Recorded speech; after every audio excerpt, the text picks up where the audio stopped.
ರಸ್ತೆ ಗುಂಡಿಗಳು ಮುಚ್ಚೋದಿಕ್ಕೆ ಇವರಿಗೆ ಕೈಯಲ್ಲಿ ದಮ್ಮು ತಾಕತ್ತು ಇಲ್ಲ. ಆದರೆ ಈ ಥರ ದೊಡ್ಡ ದೊಡ್ಡ ಬ್ಯಾನರ್ಗಳಿಗೆ ಖರ್ಚು ಮಾಡ್ತಾರೆ. ಈ ಖರ್ಚು ಮಾಡೋದು 2 ಗುಣಿ ಮುಚ್ಚಬೋದಲ್ವ್ರ? ನೋಡಿ, ಕಾಂಗ್ರೆಸ್ನವರಾಗ್ಲಿ ಬಿಜೆಪಿಯವರಾಗ್ಲಿ, ನಾನು ಅವರು ಇವರು ಅಂತ ಹೇಳಲ್ಲ, ಎಲ್ಲ ಅವರೇ. ಒಂದೇ ಹಾವು 3 ತಲೆಗಳು.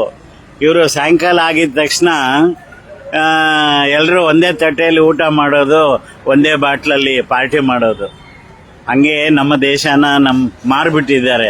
ಇಲ್ಲಿ ಸಾರ್ವಜನಿಕರಿಗೆ ಯಾವ ಒಂದು ಅನುಕೂಲಗಳಿಲ್ಲ. ಇವರೆಲ್ಲ ಬರೀ ಸಾರ್ವಜನಿಕರಿಗೆ ತೊಂದರೆ ಮಾಡೋದೇ ಇವ್ರ ಉದ್ದೇಶ. ಸೊ ಹಂಗಾಗಿ ಇದನ್ನು ಹೆಚ್ಚು ಜನಕ್ಕೆ ಶೇರ್ ಮಾಡಿ. ಈ ಗುಂಡಿಗಳಲ್ಲಿ ಬಿದ್ದು ಸಾಯ್ತಾ ಇದ್ದಾರೆ. ಈ ಗುಂಡಿಗಳಲ್ಲಿ ಬಿದ್ದು ಯಾರಿಗಾದ್ರೂ ಗಾಯ